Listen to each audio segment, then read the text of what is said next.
রিঅ্যাকশনটা বুঝে নাও, এটা আমাদের ইউরোট্রপিন পেলাম। তো এই সাইক্লিক মলিকুলটা ইউরোট্রপিন দেখতে পাচ্ছ, মানে কি আমি যদি এখানে আর একটু ভালো করে লিখে দেখিয়ে দিই, CH2 6N4 এই কম্পাউন্ডটা পাওয়া যায়। কখন পাবো? এটাকে বলি আমরা ইউরোট্রপিন। কি বলা হচ্ছে? কোনো রিঅ্যাকশান আমি ছাড়বো না, ওকে? সব রিঅ্যাকশান আমি তোমার দেখেছিল ইম্পর্টেন্ট রিঅ্যাকশান। CH2N4 এটাকে বলা হচ্ছে ইউরোট্রপিন। এই ইউরোট্রপিনটা আমরা ফর্মালডিহাইড, অ্যালডিহাইড কাকে বলে? যখন CHO এই ময়েটিটা থাকে, এই HO এইটা ময়েটিটা থাকে, তার সাথে শুধু সরলতম হাইড্রোজেন যুক্ত করলে তাকে বলি ফর্মালডিহাইড, মানে CHO একে কী বলি? ফর্মালডিহাইড বলা হচ্ছে। এবার এখানে আমরা কী দিয়ে দিয়ে দেওয়া হয়?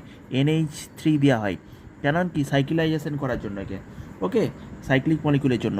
এবারে দেখো এই যে এখানে নাইট্রোজেন কার্বন, নাইট্রোজেন কার্বন, এই ইউরোট্রপিন, এটাকে বলা আছে ইউরোট্রপিন। এই সাইক্লিক কম্পাউন্ড তৈরি হয় নাইট্রোজেন কার্বনের সাইক্লিক কম্পাউন্ড। এবার এর হ্যান্ড তুমি কটা কার্বনে কটা হাত থাকে?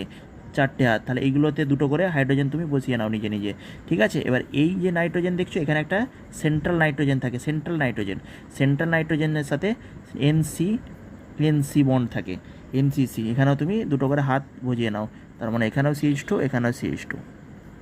বোঝা গেল? তাহলে আমাদের কত হলো? আমি কি বলেছিলাম? কার্বন থাকে 6টা, নাইট্রোজেন থাকে 4টে। তাহলে 1 2 3 4 নাইট্রোজেন, 1 2 3 4 5 6। তাহলে 6টা আমাদের কি আছে বলো? 6টা আছে আমাদের কার্বন সেন্টার, ওকে? তাহলে CH2 6 আমাদের N4 আমাদের কম্পাউন্ড তৈরি হয়, ওকে? এই কার্বনটা আমার মিসিং হয়ে গেল, ওকে? এই কার্বনটা তোমার বসিয়ে নাও তো, এখানে নাইট্রোজেন কার্বন CH2, 4টে 6টা, ওকে? দেখো এটা হচ্ছে ইউরোট্রপিন। এই সাইক্লিক মলিকুলটাকে বলা হচ্ছে আমাদের ইউরোট্রপিন।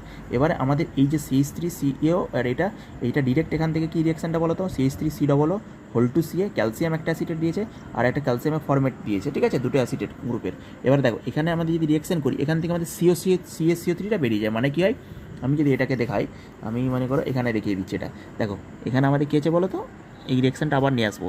CH3C+O, এই O, এখানে ক্যালসিয়াম ভালো করে বুঝো। এই অক্সিজেন আছে, C আছে, +O, এখানে CH3, এই দেখতে পাচ্ছ? এটা আছে। আবার এটাকেও একইভাবে ভাঙলে এইগুলো শুধু এখানে হাইড্রোজেন আসবে। এটাকেও একইভাবে সেমভাবে ভাঙলে হাইড্রোজেন ক্যালসিয়ামের দুদিকে COO3। এখান থেকে আমাদের কী বেরোয় বলো? আমাদের ক্যালসিয়াম কার্বনেটটা বেরিয়ে যায়, আর কিছু না। ক্যালসিয়াম কার্বনেট বেরিয়ে যায়, 2 অণু ক্যালসিয়াম কার্বনেট বেরিয়ে যায়। এখান থেকে এক অণু, এখান থেকে এক অণু। কীভাবে বেরোয়? এই ক্যালসিয়াম কার্বনেটকে ভাঙলে কী হয়? CaO + CO2। তুমি সেরকম এখানে ভাবো না, CaO করো একটা সাইডে, CaO, এটা ক্যালসিয়াম অক্সাইড, আর এটা হচ্ছে CO2, এই CO2, এই দুটো বেরিয়ে যায়। তাহলে এই দুটো বেরিয়ে গেলে কী থাকছে দেখো? CH3, এখানে কী থাকছে বলো? CH3C+O, CH3 থাকছে, তো ঠিক আছে? এখানে দেখো CaCO3। আবার এখান থেকেও তোমার কি সেমভাবে কী বেরোবে? CaCO3